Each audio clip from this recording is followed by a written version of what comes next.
Assalamualaikum warahmatullahi wabarakatuh. Apa khabar anda semua? Hari ini saya nak kongsikan kepada anda berkaitan dengan peperangan Badar. Bagaimanakah boleh tercetusnya peperangan Badar, apa yang berlaku sepanjang peperangan Badar dan bagaimanakah perakhiran daripada peperangan Badar. Okay, jom kita bincang sama-sama topik berkaitan dengan peperangan Badar pada hari ini. Jadi bila mana Nabi dengan pasukan para sahabat dah sampai dekat kota Madinah, Nabi dah pun bina masjid, dah pun bina pasar, dah pun bina tempat-tempat untuk menaikkan ekonomi dekat negara Madinah pada masa tu. Jadi satu hari bila mana Nabi dapat satu berita yang ada satu rombongan dagangan daripada kota Mekah, dia baru je selesai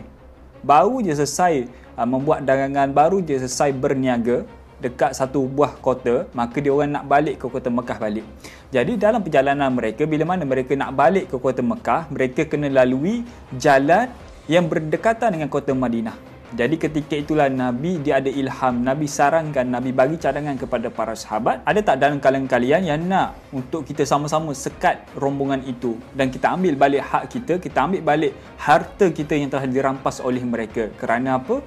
Kerana kalau kita flashback apa yang berlaku kepada para sahabat sebelum mereka nak berhijrah, ada di antara para sahabat terpaksa meninggalkan harta mereka, ada di antara para sahabat kena tinggalkan harta mereka disebabkan harta mereka dirampas, disebabkan harta mereka diguna pakai oleh puak-puak Quraisy sesuka hati. Kalian, andai kata kalian nak berhijrah dekat kota Madinah, maka tinggalkan harta kalian, maka kami akan benarkan kamu pergi ke kota Madinah.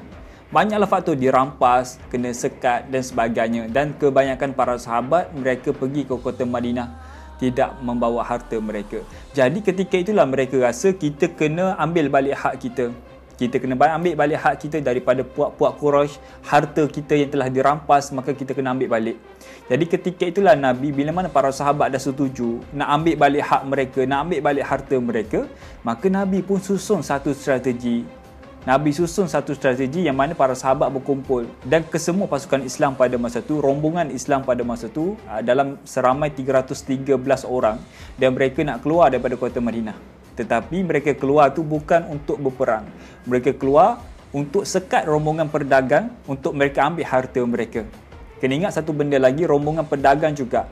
Mereka keluar bukan untuk berperang, tapi mereka keluar untuk berniaga. Jadi bila mana mereka keluar untuk berniaga, mereka tidak ada senjata.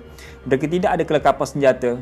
Malah mereka keluar dengan banyaknya unta, disebabkan unta tu nak bawa hasil dagangan, kuali, periuk, baju dan sebagainya kan. Sebab nak pergi berniaga, bukan nak pergi perang. Tapi adalah seekor dua kuda yang dibawa oleh rombongan daripada Quraisy tu. Cuma rombongan daripada Quraisy ni diketuai oleh Abu Sufyan sendiri. Jadi Nabi pun buat benda sama. Nabi tak bawa banyak peralatan perang. Malah Nabi tak bawa pun kelengkapan yang lengkap. Jadi Nabi hanya bawa 70 ekor unta dan 2 ekor kuda sahaja. Unta tu tujuan apa? Unta tu bertujuan untuk angkut barang, untuk angkat barang-barang yang berat, diletakkan di atas unta. Dan 2 kuda sahaja yang Nabi keluarkan daripada kota Madinah. Jadi dengan 2 kuda itulah bergili-gili para sahabat, kejap engkau naik, kejap kamu naik. Mana-mana sahabat yang penat, maka dipersilakan untuk naik di atas kuda tu. Nabi hanya mempersiapkan itu sahaja. Jadi Nabi bersama dengan para sahabat 313 orang kesemuanya mula bergerak daripada kota Madinah pergi ke tempat rombongan tu untuk sekatlah. Jadi bila mana pasukan Abu Sufyan, rombongan Abu Sufyan, mereka dapat tahu yang ada pasukan Muhammad nak datang kepada mereka, nak bertemu dengan mereka, tujuan untuk ambil harta mereka, maka Abu Sufyan, dengan cepat Abu Sufyan memerintahkan seorang wakil dalam rombongan tu untuk naik kuda dan pecut sampai ke kota Mekah, minta bantuan tentera daripada kota Mekah. Maka Abu Sufyan pun memerintahkanlah seorang tu, maka pergilah dia dengan laju. Bila mana sampai dekat kota Mekah, belum lagi sampai dekat kota Mekah, dia dah torehkan muka dia. Sebab apa? Dia nak bagi orang Mekah percaya apa yang disampaikan. Dia nak bagi orang Mekah percaya, dia nak bagi orang Mekah bertindak dengan cepat. Maka dia ambil pisau, dia torehkan muka dia sedikit, maka berdarahlah muka dia. Lalu bila mana sampai dekat kota Mekah, dia telah pun bagi tahu kepada semua penduduk Mekah pada masa itu yang pasukan Muhammad telah pun sekat pasukan kita, yang pasukan Muhammad telah pun menyerang rombongan kita. Maka ketika itulah bila mana orang Mekah mendengar saja nama Nabi Muhammad sallallahu alaihi wasallam, mereka trigger. Di antara nama yang sangat trigger, di antara nama yang sangat sensitif pada masa itu adalah nama Nabi kita Muhammad sallallahu alaihi wasallam. Jadi bila mana penduduk Mekah dapat tahu yang pasukan Muhammad telah pun menyerang rombongan dagangan daripada kota Quraisy, maka mereka pun mempersiapkan peralatan mereka. Abu Jahal memerintahkan ke semua tentera-tenteranya, malah Abu Jahal juga memerintahkan ke semua menteri-menterinya untuk membuat persiapan untuk serang pasukan Muhammad. Bayangkan, wakil tadi yang pergi ke kota Mekah, dia bagi tahu yang pasukan Muhammad telah pun menyerang, dalam keadaan pasukan Nabi kita SAW baru je nak keluar daripada kota Madinah. Tengok, dia fitnah pasukan Nabi SAW. Maka bila mana orang percaya dengan toreh kat muka berdarah lagi, mesti orang percaya. Jadi ketika itulah Abu Jahal mempersiapkan 1,000 orang tentera. 600 dari kalangan mereka adalah tentera-tentera yang lengkap berperisai, 100 lagi tentera berkuda, dan selebihnya tentera-tentera yang berjalan kaki. Dan Abu Jahal bawa juga rombongan-rombongan wanita, rombongan perempuan dalam kalangan Quraisy, tujuan untuk menghiburkan mereka ketika mana dalam perjalanan. Lalu bila mana Abu Sufyan, dia makin berjalan dan Nabi pun makin berjalan. Nabi nak biar pasukan Nabi SAW boleh bertembung dengan pasukan Abu Sufyan, rombongan Abu Sufyan. Tetapi bijaknya Abu Sufyan, bila mana dia dapati yang pasukan Muhammad ada di hadapan mereka, lalu mereka pun menggunakan jalan yang bawah, menggunakan jalan yang lain. Ketika itulah tidak berselisih di antara pasukan Nabi dan pasukan Abu Sufyan, kerana pasukan Abu Sufyan melalui jalan atas dan pasukan Nabi melalui jalan bawah. Nak bagi anda faham. Jadi bila mana tak bertembung, maka Abu Sufyan pun mengarahkan seorang lagi wakil untuk bagi tahu kepada tentera Quraisy supaya jangan teruskan perjalanan, jangan teruskan niat untuk berperang, kerana sudah selamat. Maka pergilah wakil itu bertemu dengan Abu Jahal, ketua pahlawan pada masa itu. Maka bila mana sampai dekat Abu Jahal, wahai Abu Jahal, pasukan rombongan Abu Sufyan telah pun selamat. Abu Sufyan pesan supaya kembali dekat kota Mekah, tidak perlu meneruskan peperangan ini. Maka ketika itulah Abu Jahal dia nekat. Nekat Abu Jahal, tidak, kita dah keluar daripada kota Mekah, maka jom kita hapuskan pasukan Muhammad. Sebab apa? Sebab Abu Jahal dia memang dendam lama dah dengan Nabi kita SAW. Dia dendam, dia perhati je kerajaan Nabi, kerajaan Madinah yang mula naik, mula berkembang dan sebagainya. Dia tak puas hati. Sebab itulah Abu Jahal dia tekadkan untuk membunuh Muhammad pada hari itu juga. Sehingga kan Abu Jahal dia bersumpah, kalau aku tak bunuh Muhammad, aku tak akan pulang dekat kota Mekah pada masa itu. Maka Abu Jahal pun meneruskan pasukan dia berjalan pergi mencari pasukan Muhammad. Dan ketika itu bila mana Nabi tak tahu lagi kan, dia tak bertemu dengan pasukan Abu Sufyan. Maka Nabi teruskan perjalanan. Dan bila mana sampai satu tempat, Nabi dapati yang pasukan Abu Sufyan telah pun melintasi mereka, telah pun menggunakan jalan yang lain. Dan ketika itu juga Nabi dia dapat satu berita lagi, yang mana pasukan Abu Jahal telah pun mempersiapkan, telah pun keluar daripada kota Mekah nak serang pasukan Muhammad yang 313 orang tu. Ketika itulah termenung Nabi, termenung para sahabat. Macam mana nak buat sedangkan para sahabat keluar daripada kota Madinah, mereka tidak bawa peralatan perang yang cukup. Sebab tujuan mereka nak ambil hak mereka kembali, itu sahaja.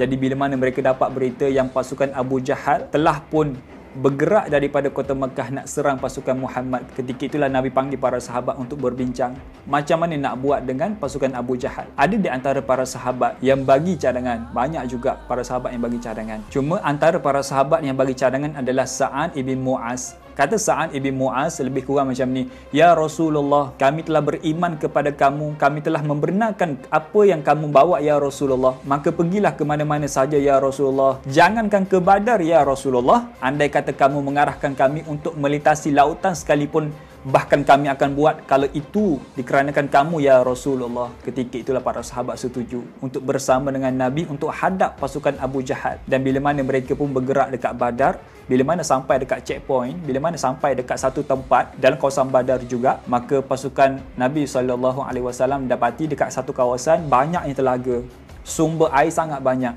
Ketika itulah Nabi dan para sahabat bagi cadangan supaya kita boleh conquer, supaya kita boleh kuasai sumber air. Sebab kaedah dia, bila mana ada satu pasukan, bila mana siapa yang paling cepat sampai di tempat peperangan, maka dia ada keberangkalian untuk menang dalam peperangan itu. Sebab apa? Dia boleh menguasai sumber air.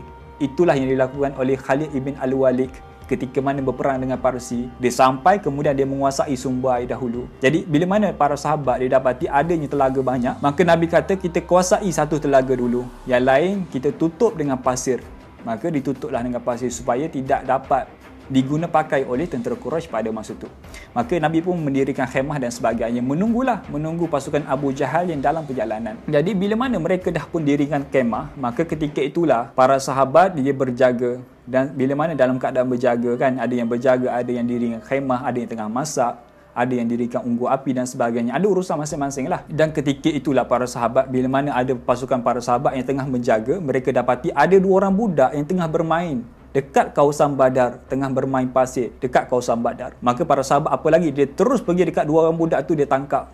Sebab apa? Ditakuti spy ke apa ke dan sebagainya. Maka bila mana ditangkap 2 orang budak tu, maka disoal siasat. Disoal siasat 2 orang budak tadi, apa yang kamu buat dekat sini? Kamu daripada mana? Maka 2 orang budak tadi kata, aku adalah tentera Quraisy. Maka para sahabat pun lagi marah. Cakap betul-betul, kamu ni daripada mana? Kenapa kamu boleh ada dekat sini? Dan budak tadi kata, aku adalah tentera Quraisy. Maka marah lagi sahabat. Sebab apa para sahabat marah? Para sahabat kalau boleh dia tak mau ada peperangan. Kalau boleh para sahabat tidak mau cetuskan peperangan. Sebab itulah para sahabat marah kepada 2 orang budak tadi. Cakap betul-betul, kamu ni daripada mana? Bila mana dibarah, bila mana dipukul. Sekali tanya cakap Quraisy, sekali tanya cakap Quraisy, lagi itulah dimarah. And then the last kali barulah budak tadi kata, ya, aku ni bukan Quraisy. Maka ketika itulah para sahabat lepaskan budak tadi. Lalu bila mana peristiwa itu Nabi dengar, sebab Nabi tengah solat pada masa tu, bila mana Nabi selesai bagi salam, Nabi bagi tahu kepada para sahabat, sesungguhnya bila mana budak tadi bercakap benar, kamu marah mereka. Budak tadi bercakap benar, kalian marah kepada dia.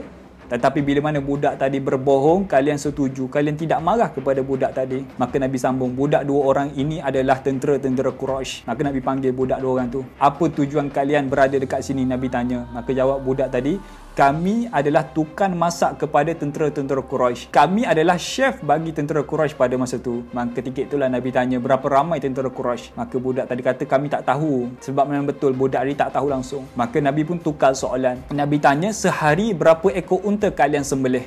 Sehari berapa ekor unta kalian akan sembelih?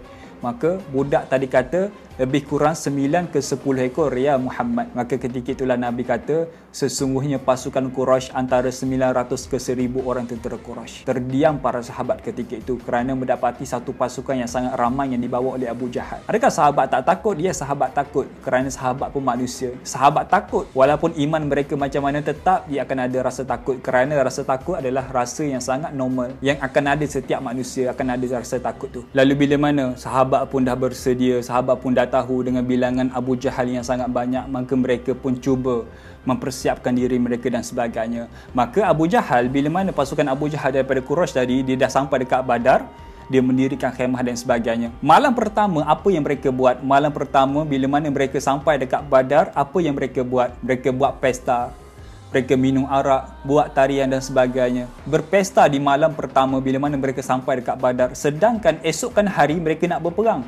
Tapi mereka dah pun buat pesta, dah pun minum arak dan sebagainya. Lalu bila mana esokkan hari, maka dipertemukan antara 2 pasukan Abu Jahal Quraisy yang seramai 1000 orang dengan pasukan Muhammad sallallahu alaihi wasallam seramai 313 orang sahaja. Maka bila mana dipertemukan, maka Abu Jahal telah pun mengeluarkan 3 orang pahlawan yang paling kuat dikeluarkan oleh Abu Jahal kerana itu tradisilah. Tradisi bila mana nak berperang, maka mereka akan berperang dulu one by one dulu. 3 orang ke 5 orang ke, biar one by one dulu. Diperlihatkan kehebatan mereka masing-masing. Ketika itulah bila mana Abu Jahal telah pun keluarkan 3 orang pahlawan dia, maka tak sempat Nabi nak bagi tahu, dah pun keluar dalam pasukan Nabi daripada Ansar telah pun keluar 3 orang. Ketika itulah Abu Jahal kata, wahai Muhammad, keluarkan orang-orang kita, keluarkan orang yang ada urusan dengan kita. Siapa? Tentera-tentera Muhajirin, tentera Quraisy. Jangan kalian keluarkan orang yang tidak ada urusan dengan kita sekarang. Macam urusan anak beranak lah. Tentera Quraisy mereka kan ada tali yang persaudaraan macam tu. Maka ketika itulah Nabi kata kepada 3 orang sahabat tadi supaya masuk. Maka Nabi keluarkan 3 orang. Iaitu 3 orang adalah ahli keluarga Nabi sendiri. Ahli keluarga yang sangat rapat dengan Nabi sendiri. Yang pertama sekali adalah Hamzah, Saidina Hamzah. Yang kedua adalah Saidina Ali radhiyallahu taala anhu, dan yang ketiga adalah Ubaidah bin Harith. Ketiga-tiga ini adalah saudara Nabi. Maka ketika mana berlaku peperangan yang kecil, peperangan one by one, dan Allah takdirkan ketiga orang ni, Saidina Hamzah ibn Abdul Muttalib, Saidina Ali ibn Abi Talib dan Saidina Ubay ibn Haris, ketiga-tiga ini menang dalam peperangan yang kecil. Maka berlakulah peperangan yang besar. Ketika itulah para sahabat kata, yang belum lagi masuk Islam, yang berada dalam pasukan Quraisy pada masa itu kan, ada macam Ikrimah dan sebagainya, mereka kata seolah-olah kami melihat ada satu pasukan daripada langit turun membantu pasukan Muhammad sallallahu alaihi wasallam, dan itu adalah pasukan malaikat yang bantu pasukan Nabi untuk melawan pasukan musuh. Dan bila mana berlaku peperangan yang sangat besar di antara 1000 orang tentera Quraisy lawan 313 orang, dengan bantuan para malaikat, maka Allah takdirkan benang peperangan pada masa itu. Dalam peperangan Badar dia ada banyak kisah, ada banyak cerita, di antaranya 2 orang budak yang tengah mencari dekat mana Abu Jahal. Ingat tak, saya dah buat video sebelum ni. Dalam peperangan Badar juga berlaku, ada kisah yang berlaku kepada Sayyidina Hamzah. Saya dah buat video sebelum ni. Okay, bila mana budak 2 orang tadi cari mana Abu Jahal, maka dia tusuk Abu Jahal. Bila mana dah selesai tusuk Abu Jahal, dia pergi dekat Rasulullah. Ya Rasulullah, kami dah bunuh Abu Jahal. Lalu Nabi mengarahkan Abdullah ibn Mas'ud, kerana Abdullah ibn Mas'ud pada masa itu Nabi tak minta dia untuk join peperangan, kerana sifat badan Abdullah ibn Mas'ud adalah rendah, tak sesuai lah kalau rendah join peperangan. Maka Nabi suruh Abdullah bin Mas'ud untuk tunggu dalam khemah. Nanti Nabi akan bagi isyarat bila Abdullah bin Mas'ud boleh keluar. Maka ketika mana Nabi dapat tahu yang Abu Jahal telah pun jatuh, telah pun kritikal, maka Nabi mengarahkan Abdullah bin Mas'ud untuk pergi cari Abu Jahal, habiskan riwayat Abu Jahal. Ketika itulah bila mana Abdullah bin Mas'ud mencari Abu Jahal, jumpa sahaja Abu Jahal, Abdullah bin Mas'ud membunuh, menghabiskan riwayat Abu Jahal. Dan Abdullah bin Mas'ud, dia potong telinga Abu Jahal juga, maka dipersembahkan kepada Nabi. Dan ketika itulah bila mana Nabi dapat tahu yang telinga Abu Jahal telah dipotong dan dipenggang kepala Abu Jahal. Ketika itu jugalah turunnya malaikat Jibril alaihi salam sambil ketawa. Turunnya malaikat Jibril sambil ketawa, wahai Muhammad, kamu ingat tak kenapa aku ketawa ni? Maka kita flashback balik apa yang berlaku dekat kota Mekah. Jadi bila mana dekat kota Mekah dulu dekat kota Mekah, bila mana Nabi cuba nak sebarkan Islam secara terbuka, ketika itulah ada di antaranya adalah Abdullah bin Mas'ud. Bila mana dia dah masuk Islam, dia pun nak sebarkan Islam. Ketika itulah Abdullah bin Mas'ud dipukul oleh Abu Jahal, Abu Lahab dan tentera Quraisy yang lain. Itu benda biasa, bila mana orang masuk Islam akan dipukul. Sama juga berlaku kepada Abdullah bin Mas'ud yang sangat rendah. Dia dipukul oleh Abu Jahal, dihina oleh Abu Jahal, sampaikan telinga Abdullah bin Mas'ud dipotong oleh Abu Jahal pada masa itu. Menangis Abdullah bin Mas'ud, bawa kepada Nabi, ya Rasulullah, aku telah dipukul, aku telah dipotong telinga oleh Abu Jahal. Ketika itulah para sahabat sedih. Dalam keadaan sedih tu, turunnya malaikat Jibril alaihi salam sambil ketawa. Dan Nabi tanya kepada Jibril, wahai Jibril, apa yang menyebabkan kamu ketawa dalam keadaan kami tengah bersedih di atas perkara yang berlaku kepada Abdullah bin Mas'ud? Kata Jibril, wahai Muhammad, nanti kamu akan tahu. Betul lah. Lepas 12 tahun akan datang, benda itu terjadi, yang mana Abdullah bin Mas'ud potong balik telinga Abu Jahal. Kata Abdullah bin Mas'ud, wahai Rasulullah, telinga dibalas dengan telinga, kepala bonus dia Rasulullah. Dan ketika itu selesai peperangan, maka diambil harta-harta mereka dan dibawa balik ke kota Madinah pada masa itu. Jadi itu di antara kisah peperangan Badar yang kita boleh belajar. Jangan kita membuat kelakuan yang buruk kepada orang lain, nanti kita pun akan terima balasan yang sama. Jadi semoga video kita pada kali ini memberi manfaat kepada anda. Anda pun boleh belajar sesuatu daripada video kita pada kali ini. Anda kata video kali ini memberi manfaat kepada anda boleh belajar sesuatu, kongsikan kepada orang lain juga supaya orang lain pun boleh belajar sama. Assalamualaikum warahmatullahi wabarakatuh. Jumpa lagi.